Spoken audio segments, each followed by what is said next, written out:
My name is Luz Rodriguez, and I'm the Senior Study Coordinator, and I'm going to go over our project update and a first look at participant data.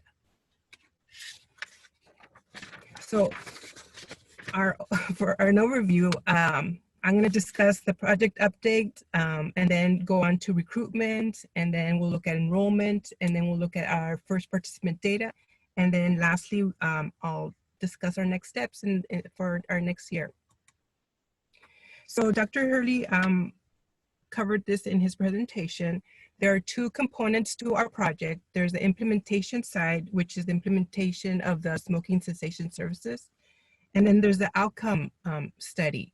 So in the implementation component, we have 12 participating LA County clinics. 6 are from DHS and 6 are from DMH.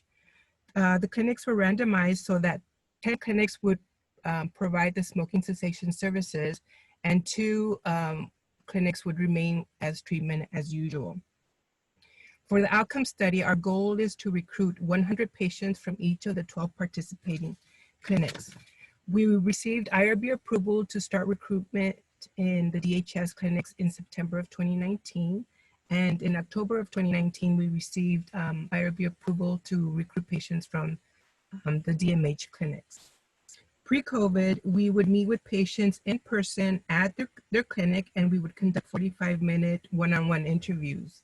But when the stay-at-home order began in mid-March, we received IRB approval fairly quickly within a week of the stay-at-home order to continue to enroll DHS patients via telephone.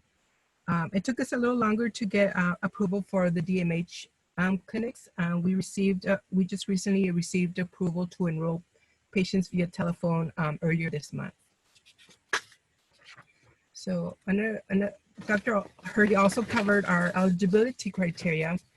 So in order to be eligible to participate in our study, patient must be 18 years of age or older, smoke 3 or more cigarettes or cigars per day, have thought about quitting at some point, and be enrolled in any of the 12 participating clinics. So when someone meets the eligibility criteria and they consent to be part of our study, what we do is we ask them to complete 4 interviews with us over the course of a 12-month period. So we interview them to enroll them into the study. That's the first interview. The second interview happens 3 months later. Third interview happens 6 months later, and then the last interview is the 12-month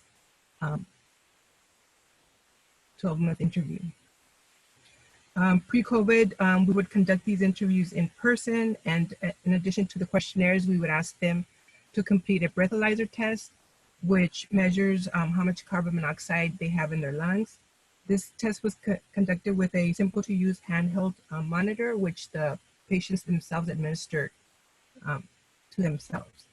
We also asked them to provide a sample of urine, which we tested for cotinine, which is a derivative of nicotine. So participants can receive up to $50 in gift cards for participating in the study. They receive $10 gift cards for the first 3 interviews and a $20 gift card for their final interview at 12 months. So let's look at where our participants are coming from. So patients can find a way to our study in 4 different ways. The first way is the clinical referrals, which make up 14% of our overall referrals. These are direct referrals that come from their healthcare providers, which can be nurses, primary care doctors, physician's assistant, or anyone who is involved with their patient care. We also get referrals from the Kick-ASH group sign-up list. So whenever a patient signs up to take part in these group counseling sessions, the facilitators share their sign-up list with us, and we call the patients and then tell them about the study and invite them to participate. And if they agree, we screen them for the eligibility criteria and set up their appointments for their enrollment interview. We also get self-referrals, which make up 15% of our overall referrals. And these are people who refer themselves by by responding to recruitment flyers that they see around the clinic. Lastly is the pre-screen list, which make the majority of our referrals at 61%. So the pre-screen lists are generated from DHS and DMH, and they list all enrolled patients by clinic who at some point identified themselves as smokers. These lists have hundreds of patients per clinic, and one of the challenges that we've discovered with using these pre-screen lists is that it's harder to engage patients into the services and to the study, because essentially, for lack of a better term, we're cold calling these patients. So when we call them, we get them on the line, they may not be contemplating quitting. So it's harder to engage those folks to the services or to the study. So when we combine all our referral, we've made contact with about 757 patients. Of those, 206 have agreed to be screened for the study.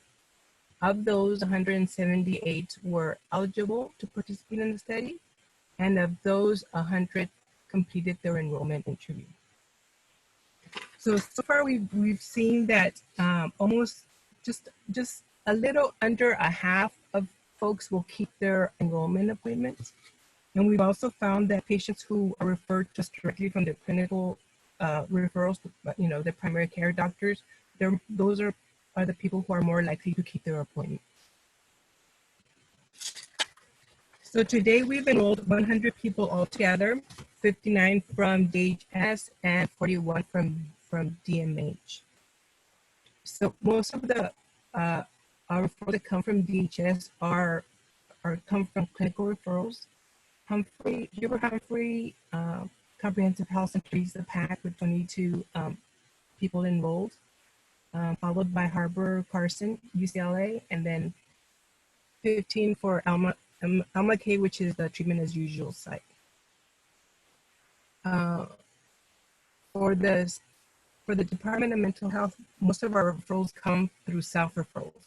So you see West Central here leads the pack for the DMH sites with 16 people enrolled so far. Now, Mid-Valley began their kick-ass group late in January. So they had just gotten started with the group, and they had a few weeks of holding their sessions when COVID happened. So we have not been able to enroll any patients from that clinic as of yet. And then West Valley, although their clinicians have been trained in the cash group curriculum, they have not come online yet. So let's take a look at our participants. So the average age of our participants is 49 years of age. Our youngest is 24 years old, and our oldest participant comes in at 72 years of age. Over half of our participants are African American. They represent 58% of our population. 30% are Hispanic, 7% are white, 3% are Asian, and 2% are Pacific Islander. We have a nice mix of female and males. We have 51% are female and 49% are male. Over half of our participants smoke 10 or fewer cigarettes. 37% smoke 11 to 20 cigarettes a day, and 4% smoke 21 or more cigarettes per day. 4% of our participants use e-cigarettes in addition to regular cigarette smoking. So in the 30 days leading up to the enrollment interview, we saw that some participants had already started their journey towards smoking cessation. 34% had reported to have cut down on the number of cigarettes that they smoke per day. 6% participated in smoking cessation services, which included group counseling, individual or telephone counseling, and smoking cessation websites. 14% were taking nicotine replacement therapies, which include nicotine gum, lozenges, patches, and inhalers. and 6% were taking prescription cessation medications, which include Zyban, Wellbutrin, Chantix, or varenicline. Okay, so one of the measures that we collect at each of the interviews is the fibrostrom test for nicotine, which is a 6-question assessment, which asks them not only about their smoking habits, we ask them how soon after they wake up do you have your first cigarette, how many cigarettes a day do you smoke, but it also asks them about the environment. It asks them, are they around smokers? Is it easy for them to smoke when they're at home? Or is it easy to smoke when they're at work? So it also takes into account their environmental factors. So these assessments are scored into 4 categories. We have the low, low to moderate, moderate, and high. So for our participants, 18% of them scored within the low dependency for nicotine, 29% scored low to moderate, 42% scored in the moderate range, and then 11% scored in the high range for dependency. One of the quality of life measures that we collect is the Beck Anxiety Inventory, and we also ask this at each of the interviews. So the Beck Anxiety measures anxiety severity and level, and it's a 21. It lists 21 common symptoms of anxiety, and the patient rates how severe they're experiencing that symptom. And again, these assessments are scored into 4 categories: minimal, mild, moderate, and severe. So for the minimal scores, 24% of our patients go within the minimal range, 17% within the mild severity, 21% were moderate severity, and then 38% scored within the severe anxiety range. When we also took a look at if there were differences between the DHS clients compared to the DMH clients, and we didn't see any significant difference. They mainly their average scores they both scored within the moderate level here. So we also asked the Beck Depression Inventory 2 scale, which again is a 21 question assessment, which measures the severity of depression. And again, it's similar to the Beck Anxiety. It scores into 4 separate categories: minimal, mild, moderate, and severe. Just over a third of our patients score within the minimal range. 16% scored within the mild range. 18% were the moderate range of depression, and then just a little under a third were in severe depression. Okay. So in addition to conducting enrollment interviews, we're also conducting follow-up interviews. The first follow-up, 3-month follow-up interviews came due in the beginning of the year. So through the end of June, 87 participants have been due for the 3-month follow-up interview, and 69 of those completed their interview, which gives us a follow-up rate of 85%. 36 people have been due for their 6-month follow-up, and 33 have completed the interview, which gives us a response rate of 92%. The first group of participants who will be due for the 12-month follow-up interview will be this coming October. So the following is going to be a look at some of the data we collected at 3 months. So at the 3-month follow-up, we saw that there were increases in smoking cessation services and medication. 30% of our participants are participating in a smoking cessation service, which include again the group counseling, individual or telephone counseling, or a smoking cessation website. 33% were taking NRT, which includes nicotine gum, lozenges, patches, or the inhalers. 27% were taking the prescription medication, which includes Zyban, Wellbutrin, propranolol, Chantix, or varenicline. And at the 3-month follow-up, 59% of the patients reported that a healthcare provider had advised them to cut down or stop using cigarettes. I want to point out that that these are early numbers and they only account for 69% of our participants. But I can't help but feel excited about these numbers. You know, they're moving in a great direction, increased services, increased medication, and decrease in amount of cigarettes that we smoke. So at 3-month follow-up, 6% of our participants had stopped smoking altogether. 63% of them reported reducing the number of cigarettes that they smoke per day. That's very encouraging. And with fewer cigarettes smoked a day, we also saw drops in the dependency on nicotine. In this chart here, I have the scores for what their scores were like at enrollment and at follow. And you can see here that there's an increase in people who scored within the low nicotine dependency category here. And also an increase here in low to moderate nicotine dependency from enrollment to follow. And then, you know, we've seen decreases here in the moderate of those who are within the moderate range and also in severity range. So these are all moving towards less dependency on nicotine.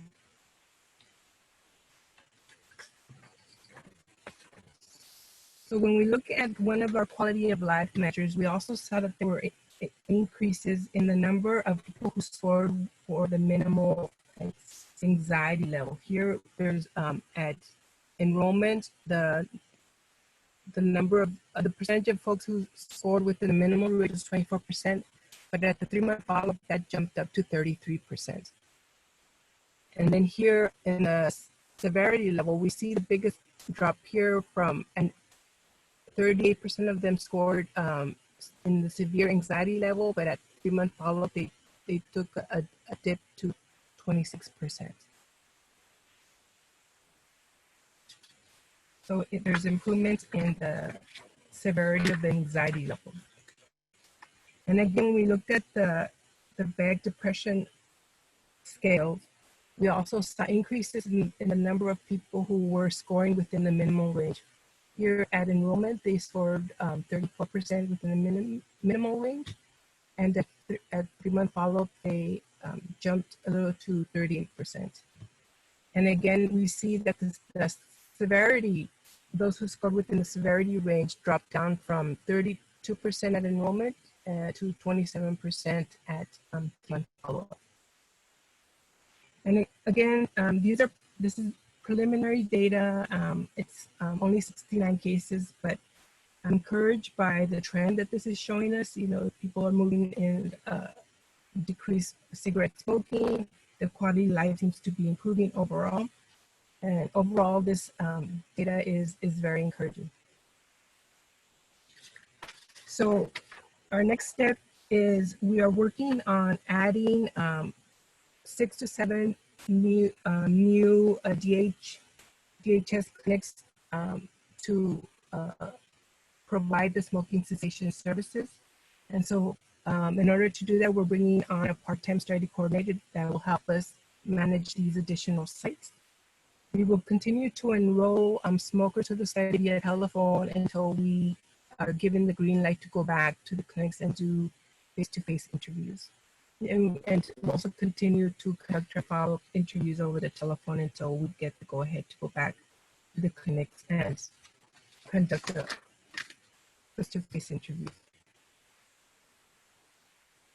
So thank you very much for listening. This is the flyer that we normally pass out at the clinic. So if you have a patient, friends, loved ones, or anyone who's interested in smoking cessation services or the study, and are enrolled in any of the 12 participating clinics, feel free to give us a call anytime. If you have any questions or you don't know where, what the next step should be, just give us a call and anytime, and we can help patients connect to either the smoking cessation services or the study.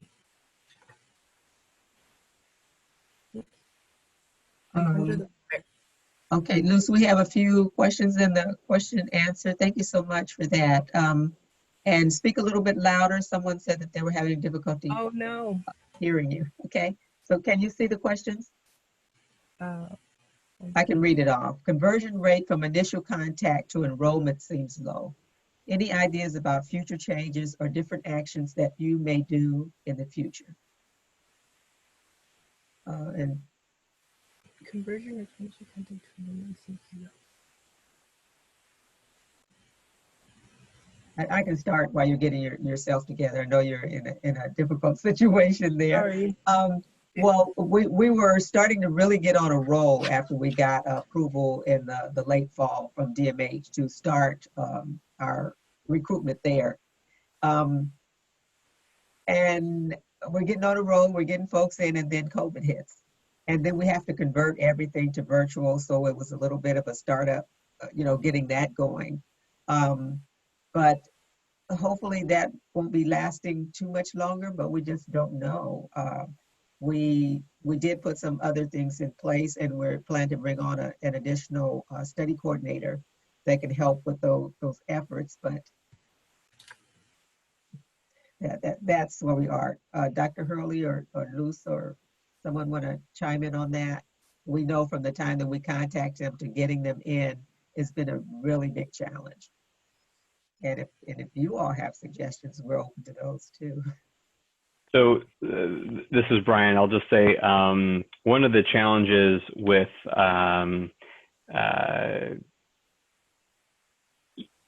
even our primary care programs are sometimes challenged to maintain consistent contact with our patients and our clients.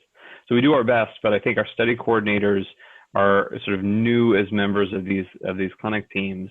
And even pre-COVID, it took us a fair amount of startup work, and it takes a fair amount of time to sort of build the trust and partnership with patients. And then during coronavirus, initially we were doing pretty well. That we were having some success with people sort of answering the phone, but that oftentimes with the communities that we're privileged to serve, there's all kinds of economic and other pressures that just make it sort of hard to go from like initial interest based on interview and then from based on interview to follow up. So we're doing the best we can sort of given the circumstances, but there are oftentimes socially determined barriers to people maintaining consistent contact, either as patients and or clients at the clinic or with our study coordinators.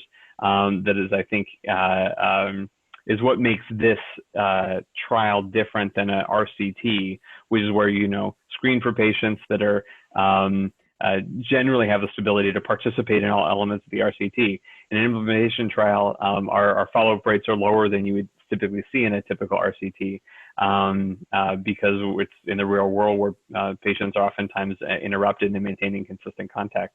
Norma, was there more you think we should speak to? No, that's what I can think of right now. Thanks. Second question, did demographic information for the enrollees include sexual orientation and gender identity questions? No, the only thing we asked is for them to just identify, male or female, and then, they have an option to refuse or to respond as other. I think Shannon brings up a missed opportunity. Absolutely. Yes, because we know that there's a high rate of smoking use disorder in the LGBTQ population. Right. Is this anxiety in daily life or at times of reducing smoking? She may have said this and I missed it. No. So the anxiety levels are daily life, and we ask it if they've been feeling those symptoms in the 30 days prior to their interview. Okay, and Artemio, he's having hard. Okay, yes, Stephanie, I'll do that. Okay, that's the questions, and thank you so much, Luz. Thank you. And